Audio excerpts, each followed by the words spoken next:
Olá, bem-vindo ao nosso programa Tendência e Mercado. Eu sou o Aquiles e hoje o tema é bem interessante.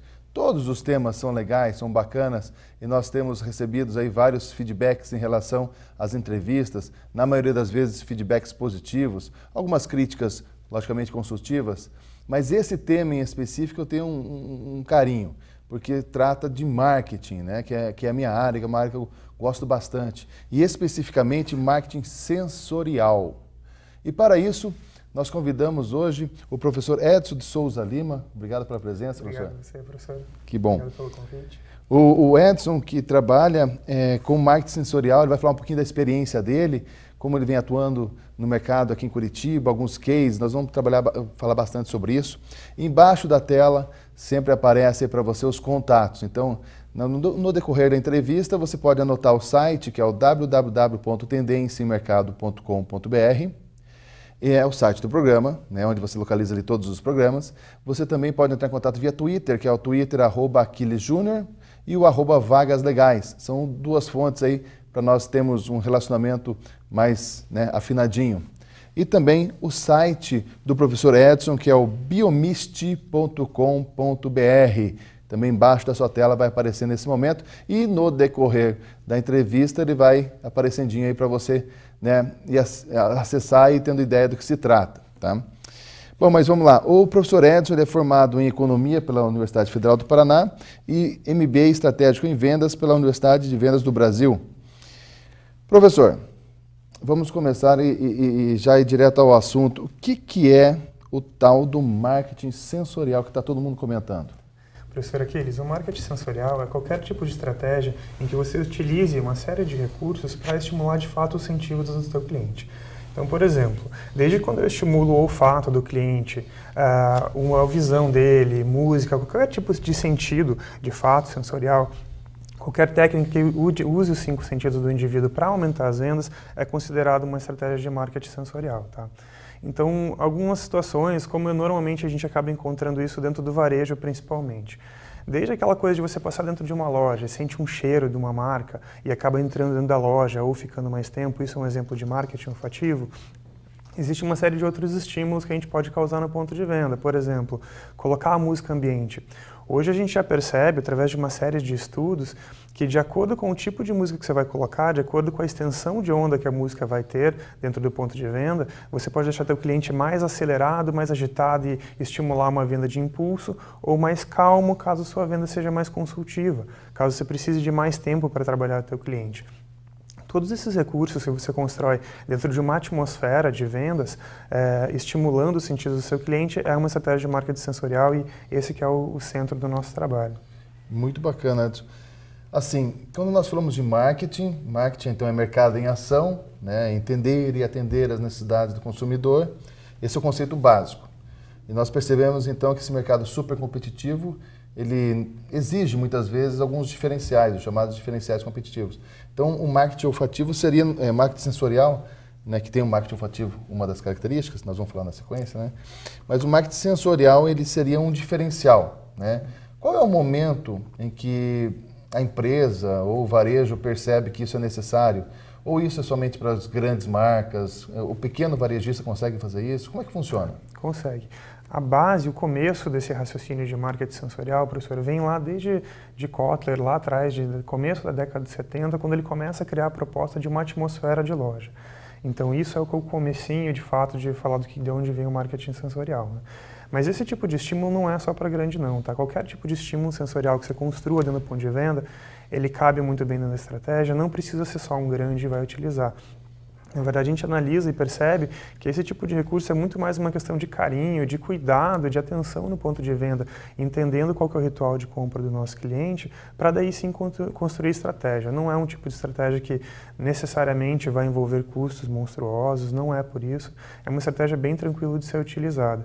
Ela é muito mais baseada de entender como que é o ritual de compra do cliente, para você entender como que você vai impactar melhor a experiência de consumo dele, e assim você constrói ela. Mas ela cabe no bolso bem tranquilamente. Para você ter uma ideia, professor, falando de marketing olfativo, que é um dos nossos core business aqui em Curitiba, O mercado curitibano, 82% da nossa carteira do cliente, 85%, gasta no máximo R$140 mensais com a aromatização do ponto de venda deles.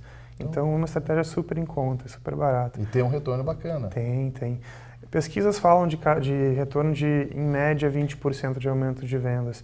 A gente tem alguns casos, como Copenhagen, por exemplo, que a gente conseguiu aumentar na Páscoa de 2005 as vendas deles em 37%. Então, nossa, paga e sobra. Enormes. Exatamente. É um investimento. Porque marketing, na verdade, não é gasto, é investimento, é sempre esse pensamento.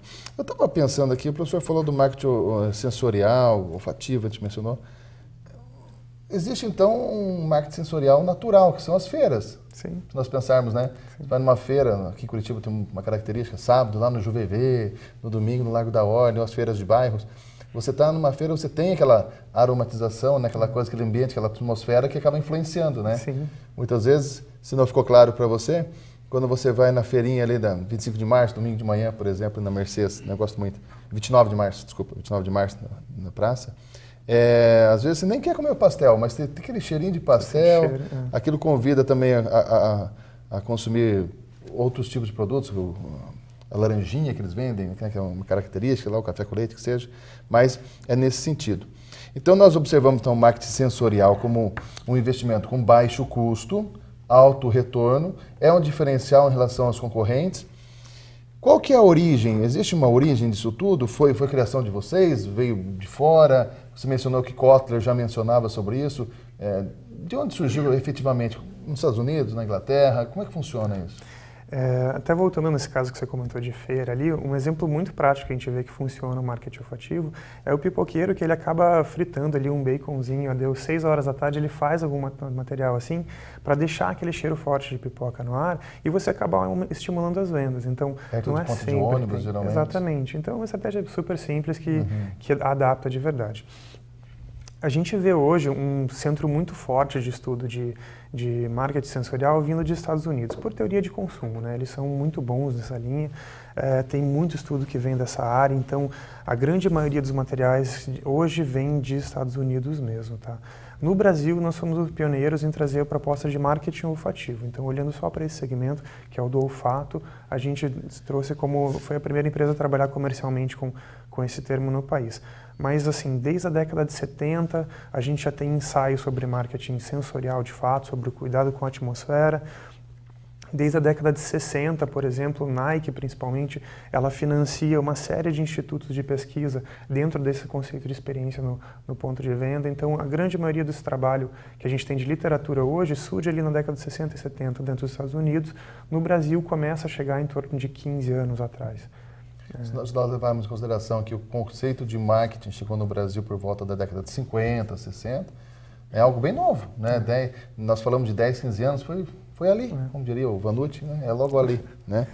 Mas enfim, churrascaria, por exemplo, um exemplo que eu lembrei também, às vezes está passando, né, de carro, um lugar você sente o cheirinho da churrascaria, você nem estava com vontade de ir na churrascaria para os carnívoros de plantão aí, mas você tem esse desejo, essa coisa bem bacana. Então, ao entrar no shopping, por exemplo, possivelmente o shopping já tem um tipo de serviço como esse, né?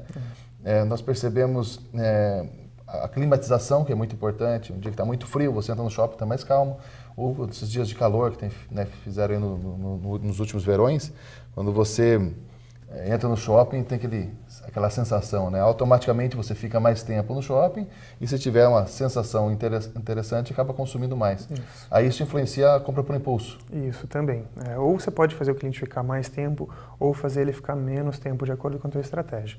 Falando sobre aquele caso da churrascaria que você comentou, professor, não é só o olfato, tá? Quando a gente entra em uma churrascaria, e eu tenho um depoimento de uma empresa nossa aqui de Curitiba super legal, que é a Churrascaria KF. O proprietário lá, o Edson, ele sabe até o tipo de tecido que ele coloca na mesa, de acordo com a textura que ele vai ter. Porque se você chega dentro de uma churrascaria e você vê aquele pano com bolinha, assim, de estar mal lavado, ou ele passa uma aparência que de alguma maneira ele está meio sujo, aquilo passa uma emoção, uma sensação de que o ambiente não está bem cuidado. E é um restaurante, né? Então, esse tipo de cuidado Outro cuidado que ele toma também, a altura de mesa, de cadeira, se a cadeira vai ser confortável, o espaço entre as mesas, se você consegue passar com facilidade de uma mesa para outra, o som do ambiente, o tipo de iluminação, se é uma iluminação mais clara ou mais opaca, mais amarela, mais quente, é o tipo de cuidado que em churrascaria normalmente a gente encontra, pelo menos as melhores, né?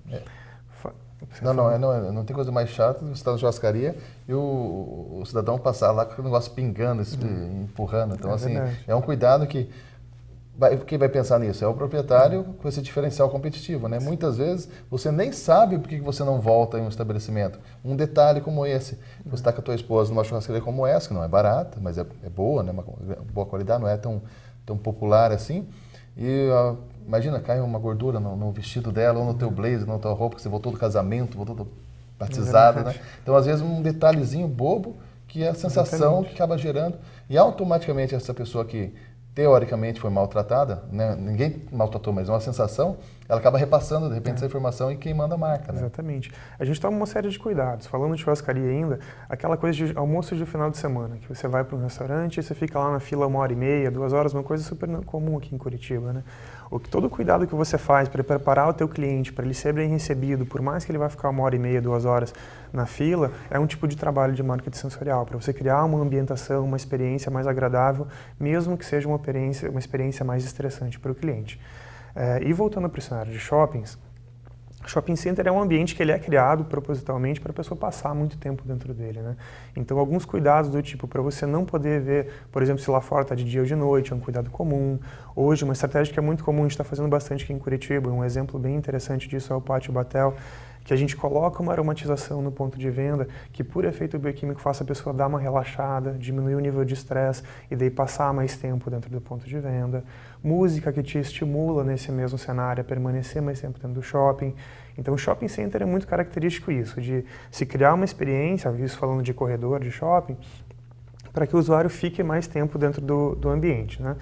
Mas tem uma série de outras estratégias. Falando só do ponto de venda, você pode ou relaxar ou estimular o cliente. Você pode deixar ele mais acelerado.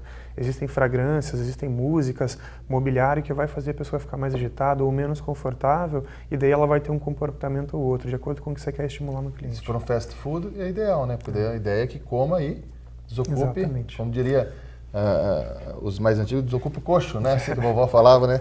Desocupe logo o lugar. Mas, enfim... Então, dentro desse conceito que você mencionou aí, eu lembrei também de um outro exemplo, você vai falando, eu vou lembrando de situações, né? Falou do shopping, esses tempos eu tive uma experiência interessantíssima, aí vai uma mídia espontânea aí para o Shopping Pátio Batel, né? O Cinépolis, né? O cinema. Então, assim, eu falo para os alunos que é um exemplo interessante da sensação, do conforto, do diferencial. Você paga um pouquinho a mais, não é tão a mais assim, e tem um diferencial de reclinar o banco. A cadeira lá, né? A poltrona. Então você assiste, você vai pro cinema e você literalmente deita. É como se fosse um banco de leito, né? Mas você deita, dá para nanar de conchinha ali, que é uma coisa maravilhosa, né? Algumas pessoas dormem, inclusive, né? Mas é maravilhosa. Então é uma sensação bacana, e o marketing sensorial. Você tem a sensação de conforto, tem serviço de garçom, aquela coisa toda, aí você vai pensar assim, poxa, mas é muito mais caro. Não, né? Eles têm parcerias com agências, com marcas de banco, né? Que tem desconto, estudante, aquela coisa toda que acaba sendo um valor até que compatível. A primeira experiência que eu tive com isso, quando eu fui, eu falei, nossa, vai ser bem caro. Não foi tanto quanto eu esperava e a sensação é de satisfação. Daí eu fico pensando, poxa, por R$10 a menos eu prefiro pagar um pouco a mais e deitar, né? Uma coisa que me chamou a atenção no cinema, nessa questão da sensação do diferencial, a pipoca, né? Geralmente nós pedimos pipoca meio a meio lá, doce e salgada. E ela veio divididinha com, né, um divisor, daí não mistura. Legal. Foi um diferencial, a criançada achando o máximo, uma coisa, né, um detalhe que acaba uma baita diferença. Faz uma grande diferença. Eu tive uma reunião com a equipe do Cinépolis há um mês atrás e eles vieram com um dado que eu achei super interessante e legal de comentar, que assim, tinha passado 3 meses da abertura do Cinépolis aqui em Curitiba e eles já eram o cinema com o maior movimento na cidade. Então, é mais caro e virou o mais movimentado, porque essa questão de experiência ela é muito agradável. O que eles tentam simular naquelas celas deles é aquela coisa de ter uma experiência de dentro de casa, mas no cinema, com poltronas largas, um sofá largo, iluminação de penumbra, então é isso que é o sonho de todo cinéfilo, né? Eu amo filmes e meu sonho é ter uma sala daquela, então eu não tenho mais esse sonho. Vou lá, pago 20, 30 reais e sai mais barato do que fazer a minha sala. E além das salas que existem, as salas, né, do 4D, 5D, 20D, e aguinha, e cheirinho, tem tudo, né? Isso é experiência sensorial pura, né? É. Eles montam a estrutura do cinema de um modo que você vai estimular o olfato, o tato do cliente de acordo com o filme que está passando de fato. É super interessante, quando você pega e vê a montagem desse material, por exemplo, está passando Era do Gelo no cinema, no 4D, eles colocam toda uma aguinha mais gelada por trás. Eu Noé, saí de lá todo. Então eles pensam de fato, eles montaram uma estrutura que ela é customizável por filme e é super fácil de replicar, né? Sensacional. Isso é legal. Eu citei aqui, destaquei alguns cases. O professor já citou alguns, tem como elencar outros para que a pessoa que está assistindo agora, o telespectador, realmente possa vivenciar isso? Claro, ele está vivenciando isso sempre. Né? Entrou no shopping, já tem um marketing sensorial, na maioria das vezes, lógico. Mas assim, para ele poder identificar, o professor Edson falou sobre isso, aquilo, alguns exemplos específicos. Tem, alguns exemplos bem fáceis de você encontrar, lojas que são bem tranquilas de a gente procurar. Aquele cheirinho de grama da Nike, por exemplo, um dado bem bacana de compartilhar com vocês. Nike é a nossa cliente já há muitos anos. E o que é legal da Nike, um dado que eu não sei se vocês sabem, é que a Nike Store, do jeito que ela foi dimensionada para o Brasil, ela não é direcionada para a pessoa que vem comprar um tênis, uma camisa de um time no final do dia. Ela foi moldada para o atleta, de fato, aquela pessoa que se veste de Nike dos pés às cabeças. Então, se vocês quiserem saber dado de telefone, algum contato de qualquer jogador de time de futebol, atleta de Curitiba, fala com o pessoal das lojas da Nike que eles sabem, é muito engraçado. Esse é o público deles. Então, qual que foi a estratégia de marketing sensorial que tem dentro dos ambientes deles? Se construiu uma atmosfera e se colocou um cheiro, principalmente, que lembra muito a sensação de grama recém-cortada. Por que dessa grama recém-cortada? Porque o atleta, a pessoa que vive do esporte, ela está muito familiarizada com isso, porque é o dia onde ela está treinando todo dia, onde ela está trabalhando todo dia. Então a gente consegue criar uma atmosfera que ela é coerente para o público-alvo, que é o atleta. Então Nike é um caso bem legal de compartilhar com vocês. Outro caso interessante, o cheiro de chocolate da Copenhagen, por exemplo, é uma atmosfera super tranquila, a estratégia é básica, deixa a pessoa com fome, você estimula o olfato dela e a pessoa está olhando para o produto, então ela acaba consumindo mais. Outro dado super legal que vale a pena comentar com vocês, até pela curiosidade, a gente fez o lançamento do Vectra GT no país todo, uma série de ações, e foi super bacana para a gente, porque a gente teve contato com os químicos da GM, e eles trouxeram um dado que de fato existe essa coisa de cheiro de carro novo e que cada fábrica, cada montadora de fato tem um cheiro. Então existe o cheiro de Ferrari, existe o cheiro de Mercedes, existe o cheiro de Palio e eles montam isso artificialmente. No Brasil a gente tem uma característica que o nosso mercado, o nosso cheiro de carro novo é uma mistura de vinil e borracha. Já na Europa, esse mesmo dado dentro da GM de carro novo é uma mistura de cheiro de tinta com thinner. Então existe regionalidade também nos carros, na experiência sensorial de um veículo, né? E aí vai, dentro de experiência, por exemplo, falar de estratégia de music branding, de identidade musical da marca. A gente tem casos como, por exemplo, a Academia Bodytech, que chegou aqui em Curitiba, que ela tem até aplicativo para que, de acordo com o tipo de treino que a pessoa vai ter, ela vai escutar e vai ter uma trilha sonora que ela vai viver uma experiência diferente. Então você constrói um material que a pessoa vai escutar e vai ter uma experiência completamente distinta. Então e aí vai, tem bastante coisa de case. A grande maioria deles é vinculada dentro do ponto de venda, mas existe linhas de produto. Marketing sensorial não serve só para ponto de venda, tá? Não é só para encantar o cliente. Existe uma série de casos que a gente também trabalha o marketing sensorial, às vezes como uma estratégia de endomarketing. A Natura é um case muito importante para a gente na nossa carteira de clientes, porque ela faz exatamente isso. Ela é uma indústria de cosméticos, mas ela aromatiza, ela cria toda uma experiência sensorial para os funcionários para que eles estejam mais envolvidos com proposta de marca. Então é super bacana, porque quando eles vão lançar um produto novo, eles pegam e colocam a aromatização um pouquinho antes para criar uma certa expectativa dos funcionários.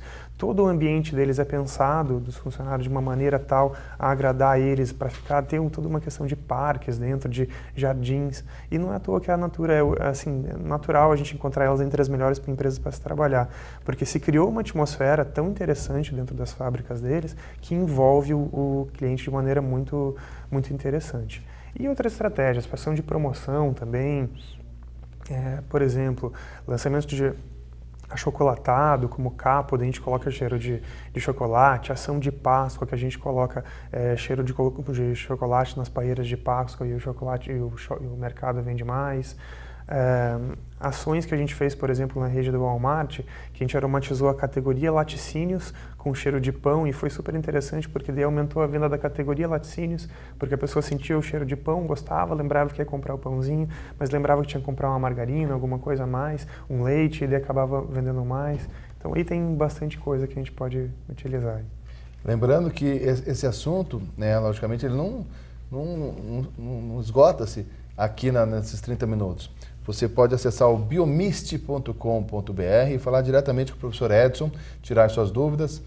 Também pode acessar o nosso site, que é o www.tendenciamercado.com.br. Esse vídeo também fica disponível na TV Uninter, tá? Então são várias ferramentas e está no YouTube para você assistir, né? E reassistir várias vezes no caso. Professor, você falou do Music Branding, que é bem interessante. Eu lembrei também de uma outra situação.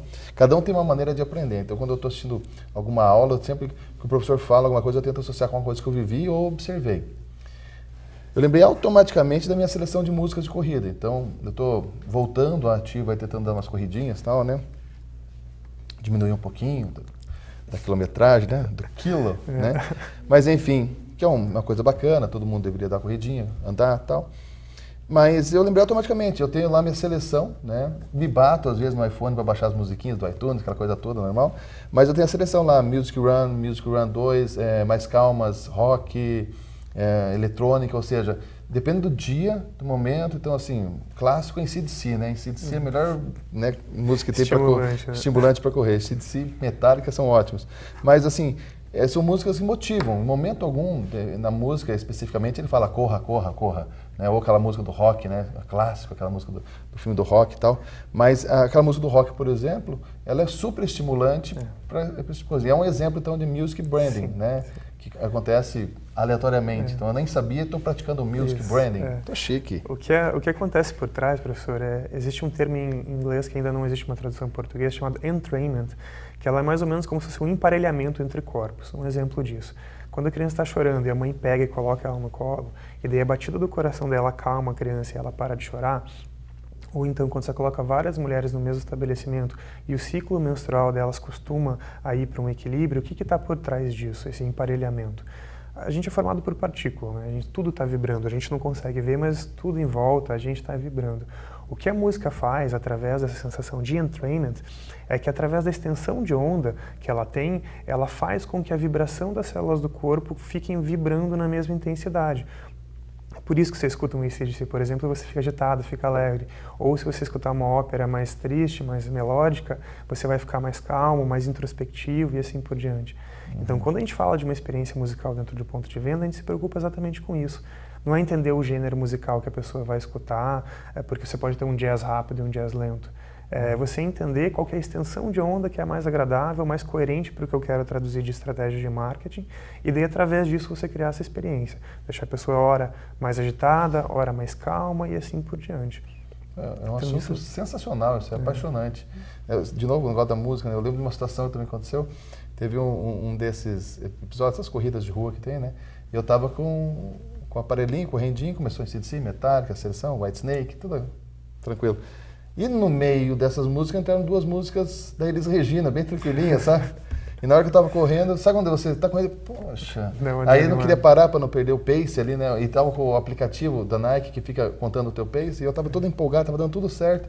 Começaram as duas músicas, eu automaticamente dei uma freada, assim. E como que eu percebi isso? Depois você pega no aplicativo e ele mostra o seu gráfico. Na hora da música, realmente deu uma diminuidinha. Eu fiquei pensando, não vou diminuir. E foi automático. Sensacional. Professor, dentro disso que o professor falou, me chama a atenção o seguinte. Quem está assistindo agora essa entrevista, né? Nós temos alunos, temos pessoas que estão procurando uma recolocação, temos empresários, pessoas que têm estabelecimentos, varejo.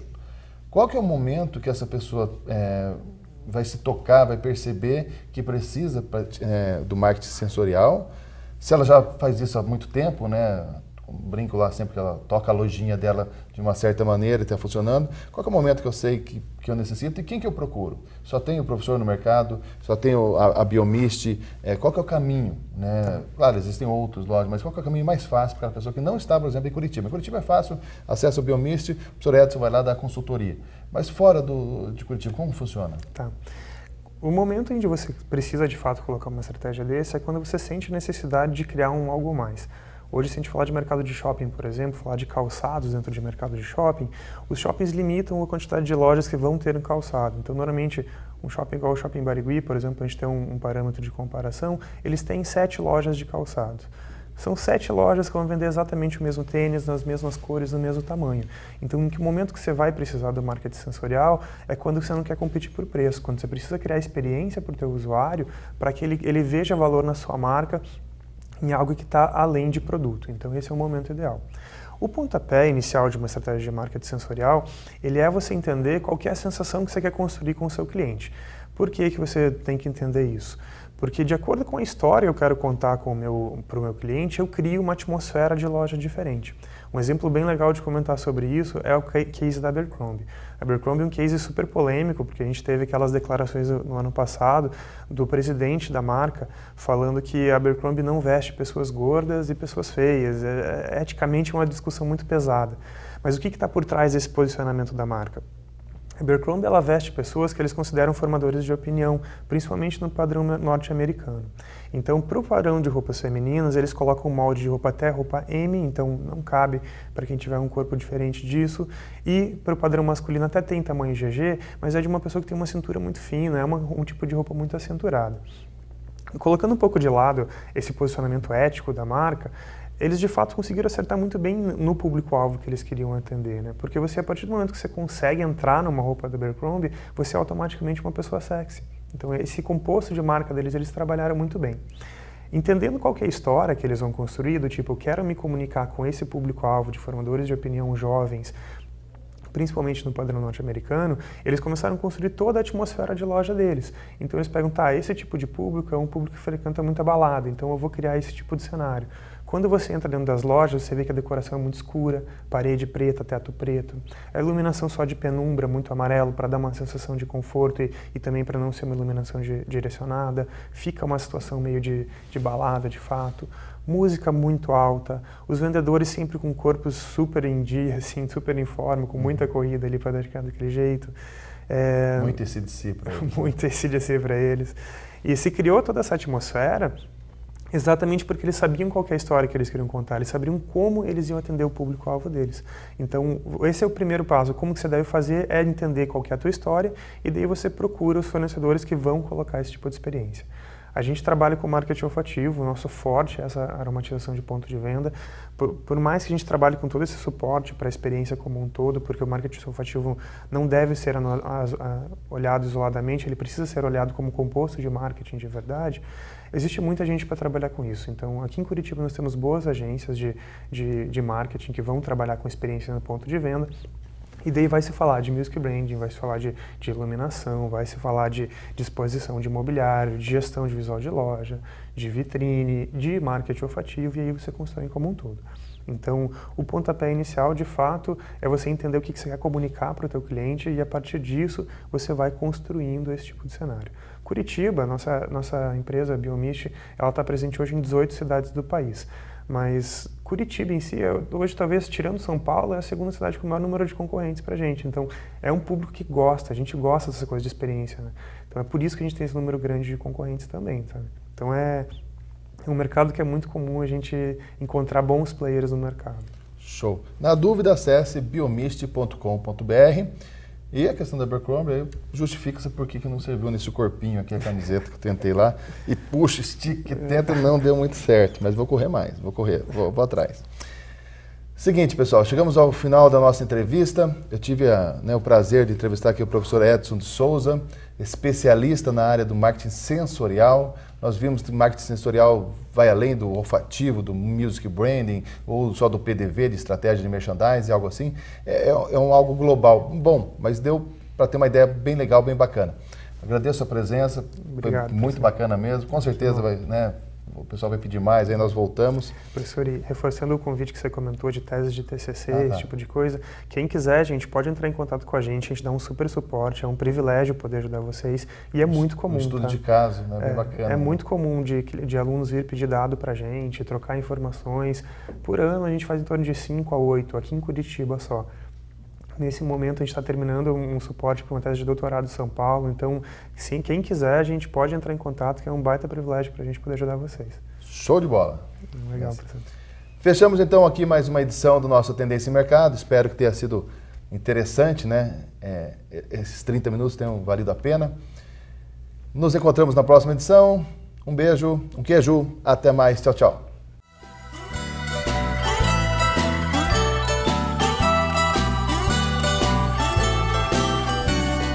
Penso, melhor seria não te ver, não te ouvir, não sentir, nem falar. Cego, surdo, mudo, tetraplégico de amar.